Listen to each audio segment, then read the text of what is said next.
Shalom saudara yang dikasih dalam Tuhan. Bersyukur karena hari ini saya dapat kembali menyapa setiap umat Tuhan dimanapun Bapak Ibu Saudara berada melalui program Bible and Coffee.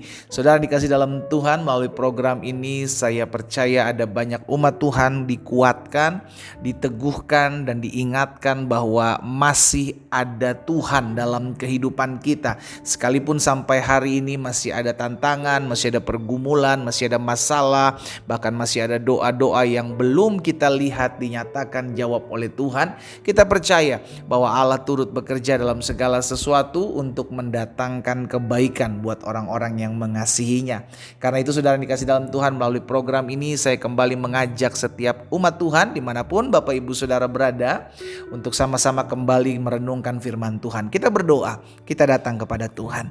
Bapak, terima kasih karena hal-hal yang dahsyat Tuhan sudah kerjakan dalam kehidupan kami. Kami bersyukur karena kami tahu kami punya Tuhan yang hidup. Kami punya Tuhan yang tidak pernah meninggalkan kami. Kami punya Tuhan yang tidak pernah membiarkan kami. Itu sebabnya hari ini kembali kami mau buka hati kami untuk firman-Mu.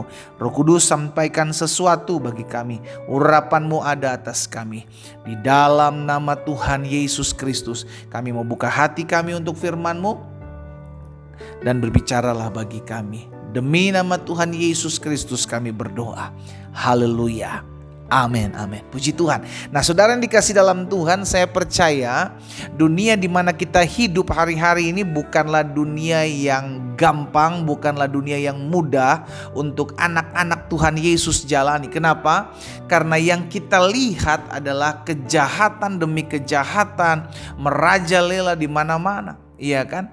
Ada banyak hal-hal yang kita lihat ini merupakan sebuah kejahatan. Namun di sisi lain kita yang tetap terus bertahan untuk mengikut Tuhan, kita yang tetap terus setia ada dalam jalan-jalan Tuhan, melihat keadaan ini dan mulai berpikir, kok Tuhan gak balas mereka ya? Kok kayaknya tidak ada penghukuman Tuhan dalam kehidupan mereka ya? Saudara yang dikasih dalam Tuhan, yang Alkitab catat, yang hari ini kita akan renungkan bersama-sama, bahwa setiap kejahatan akan selalu berbuah kehancuran. Kita lihat sama-sama dalam Hakim-Hakim pasal yang ke-9. Hakim-Hakim pasal 9 ayat 56 sampai dengan 57 bagian A.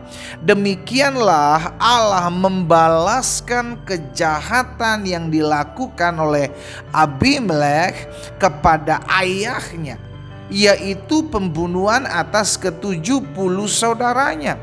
Juga segala kejahatan orang-orang Sikem ditimpakan kembali oleh Allah kepada kepala mereka sendiri. Saudara perhatikan ya, kejahatan yang dibuat Abimelek, saudara dikasih dalam Tuhan, dengan menghabiskan saudara-saudaranya, anak daripada ayah-ayahnya sebanyak 70 orang, maka yang terjadi apa? Itu kembali menimpa kehidupan dan dia mati. Sudah dikasih dalam Tuhan, matinya miris, ketimpa batu oleh seorang perempuan. Iya kan? Dia membunuh banyak orang, dia menghabisi banyak orang-orang perkasa dengan kekuatannya, dengan keperkasaannya sebagai seorang pemimpin. Tetapi matinya oleh karena apa? Ditimpuk batu sama seorang perempuan. Bayangkan sudah dikasih dalam Tuhan. Iya kan? Nah inilah bukti bahwa apapun kejahatan manusia yang dilakukan oleh manusia tersebut, itu tidak akan pernah hilang. Selalu akan ada buah dari apa yang dilakukan dari sebuah kejahatan. Nah saudara yang dikasih dalam Tuhan, mungkin kalau kita lihat berpikir, tapi dia nggak ngalamin hukuman Tuhan loh gitu pendeta. Dia tuh kayaknya masih aja tetap berbuat jahat. Tunggu, Alkitab bilang sampai buah itu matang, maka buah itu akan melahirkan maut. Nah saudara yang dikasih dalam Tuhan, bagian kita adalah bukan nunggu kapan ya nih orang dihukum sama Tuhan, kapan ya kalau nggak dihukum, terus kita mau buat apa? Kita mau mengikuti perbuatannya yang jahat karena kita lihat tidak ada penghukuman Tuhan dengan orang yang berbuat jahat? Kan tidak.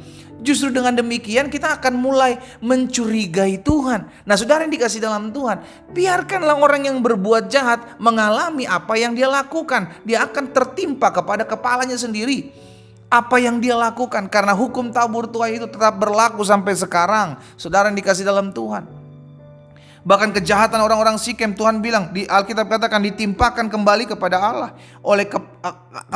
kepada kepala mereka sendiri. Saudara dikasih dalam Tuhan. Nah, akhirnya dari sini kita lihat hati-hati sekali dengan perbuatan kita. Dan kalau kita mulai berpikir, aduh enak sekali nih orang-orang yang jahat ini melakukan perbuatan-perbuatan jahat tapi tidak ada hukuman sama Tuhan. Lalu kita mulai mengambil bagian-bagian dari perbuatan yang jahat. Pesan saya sebagai hamba Allah, hati-hati. Setiap perbuatan kejahatan selalu ada buah kehancuran dalam kehidupanmu. Hati-hati. Pemazmur juga sudah ingatkan kepada setiap kita dalam Mazmur 7 ayat 16 dan 17. Perhatikan, ia membuat lobang dan menggalinya. Jadi ada orang yang membuat lobang dan menggalinya, tetapi ia sendiri yang jatuh ke dalam pelubang yang dibuatnya. Kelaliman yang dilakukannya kembali menimpa kepalanya, dan kekerasannya turun menimpa batu kepalanya. Apa yang kau perbuat, kejahatan-kejahatan yang kau rancangkan, kejahatan-kejahatan yang kau lakukan itu kan kembali kepadamu. Bagian kita nih, saudara dikasih dalam Tuhan, anak-anak Tuhan Yesus yang udah hidup takut akan Tuhan, hidup tulus, hidup setia, hidup benar di hadapan Tuhan. Udah lakukan aja terus apa yang menjadi kebenaran firman Tuhan. Gak usah mulai membanding-bandingkan dirimu dengan orang-orang yang berbuat jahat sambil berkata tadi, iya kan?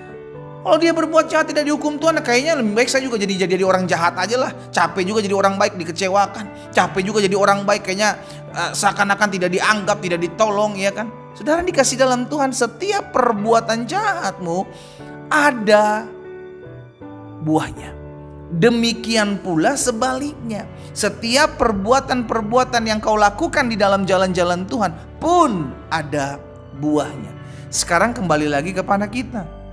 Kita mau menuai buah apa? Kalau kita mau menuai buah-buah yang baik, kita mau menuai hal-hal yang baik, maka lakukan apa yang baik bagi semua orang. Itu sebabnya kenapa Alkitab katakan lakukanlah apa yang baik buat semua orang. Kenapa? Karena kita nggak pernah tahu kita akan menuai dari yang mana. Iya kan? Itu sebabnya apa yang kita lakukan tetaplah lakukan perbuatan baik. Untuk urusan-urusan orang jahat yang melakukan kejahatan, mereka memfitnah, mereka berkhianat, mereka merugikan hidup orang lain, itu urusan dia sama Tuhan. Kita pasti akan melihat tergenapi janji firman Tuhan dalam kehidupan setiap manusia. Apa yang kamu tabur, itu yang kamu tuai. Kejahatan yang kamu tabur akan selalu menghasilkan buah yang menuju kepada kehancuran. Bukan urusan kita. Kalau engkau lihat orang-orang berbuat jahat, doakan. Mohon belas kasihan Tuhan. Bukan mengambil bagian dalam perbuatan-perbuatan jahatnya. Sambil berkata, ya mudah-mudahan saya juga gak ketahuan lah ya. Mudah-mudahan saya juga gak kena hukuman Tuhan lah ya. Hati-hati. Kalau manusia tidak melihat, bukan berarti Tuhan tidak melihat. Kalau engkau melakukan di tempat tersembunyi, Tuhan akan menyingkapkan itu di tempat yang terbuka. Karena tidak ada sesuatu yang tertutup yang tidak akan disingkapkan. Tidak ada sesuatu yang tersembunyi yang tidak akan dinyatakan. Ini hanya bicara tentang waktu.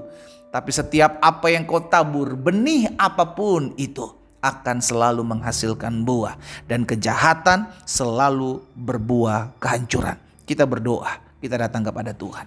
Bapa, dalam nama Yesus, hari ini kami mendengarkan firman Tuhan. Tuhan, tolong kami untuk kami menjadi pribadi-pribadi yang selalu berjalan di dalam jalan-jalan Tuhan.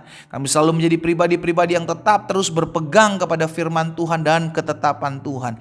Bapa, hamba berdoa di dalam nama Yesus, biar hari ini firman termaterai dalam hidup kami. Kalau ada di antara umat Tuhan yang mendengarkan renungan hari ini, mereka mungkin pernah melakukan sebuah kejahatan atau sedang melakukan dan merancangkan sesuatu kejahatan, dan hari ini mereka mendengarkan firman Tuhan, mereka meninggalkannya. Biar Tuhan memulihkan kehidupan mereka, Tuhan menjamah hati mereka, sehingga terus menjadi pribadi-pribadi yang semakin diperbaharui. Terima kasih Tuhan Yesus. Hamba berdoa setiap anak-anak Tuhan agar tetap terus berada dalam jalan-jalan Tuhan yang sempurna. Jika ada yang sakit dimanapun mereka berada, Bapa, hamba berdoa dalam nama Yesus, disampaikan firman, disembuhkan mereka. Biar kuasa Allah nyatakan dalam kehidupan mereka, dan oleh bilur-bilur-Mu mereka yang sakit sudah dijamah dan disembuhkan. Dalam nama Tuhan Yesus Kristus hamba berdoa. Haleluya.